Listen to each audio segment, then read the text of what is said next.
आज हम राजनीति की बात नहीं करेंगे। आज हम बात करेंगे आपकी जेब की, भारत की अर्थव्यवस्था की और दुनिया के उस पावर गेम की जिसमें भारत एक अहम मोड़ पर खड़ा है। खबर आई है कि अमेरिका ने रूस और ईरान से मिलने वाले सस्ते कच्चे तेल पर मिलने वाले डिस्काउंट के रास्ते लगभग बंद कर दिए। पिछले 2 सालों से भारत को जो रूस से सस्ता तेल मिल रहा था, अब उस पर संकट के बादल हैं। लेकिन सवाल यह है कि अमेरिका ने अचानक ऐसा पेच क्यों फंसाया? क्या अब भारत में पेट्रोल डीजल महंगा होने वाला है? अगले कुछ मिनटों में हम इस पूरे ऑयल गेम की एक एक परत खोलेंगे। सबसे पहले समझिए कि मामला क्या है।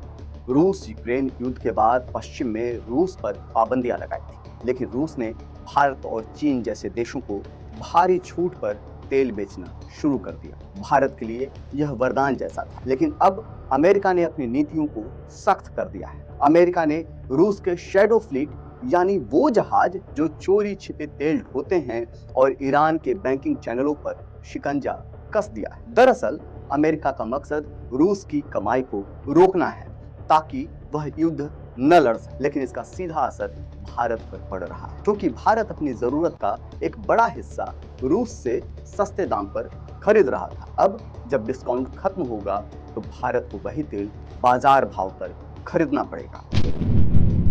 अब बात करते हैं भारत की मुश्किल की। भारत अपनी तेल जरूरत का 85% हिस्सा इंपोर्ट करता है, यानी बाहर से मंगवाता है। अगर हमें सस्ते तेल नहीं मिलेगा तो हमें डॉलर में ज्यादा भुगतान करना होगा। इससे हमारा विदेशी मुद्रा भंडार कम होगा, जिससे व्यापार घाटा बढ़ेगा। कच्चा तेल महंगा होने का सीधा मतलब है माल ढुलाई महंगी होना, और जब ट्रक का डीजल महंगा होता है तो सब्जी से लेकर साबुन तक सब महंगा हो जाता है।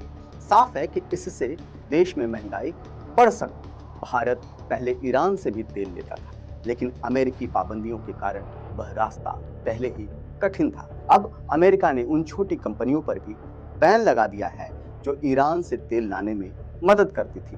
मतलब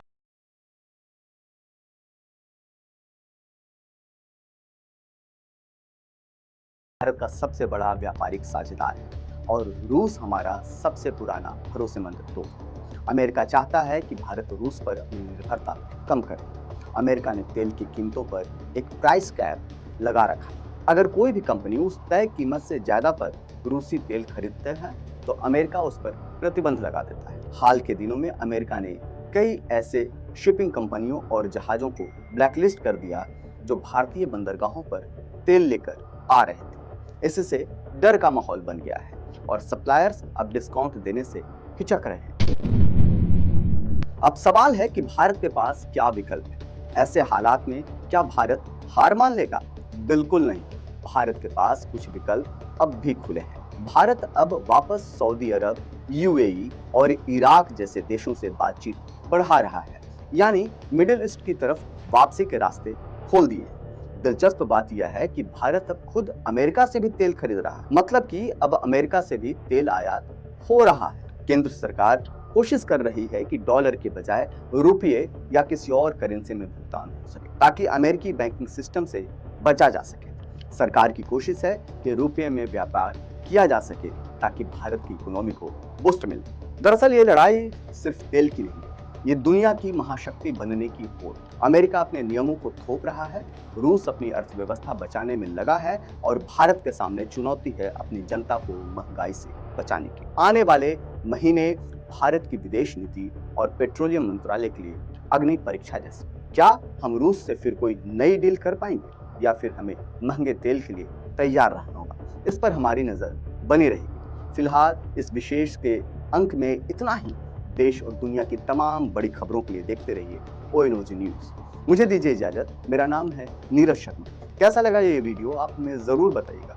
तब तक के लिए जय हिंद, जय भारत, नमस्कार।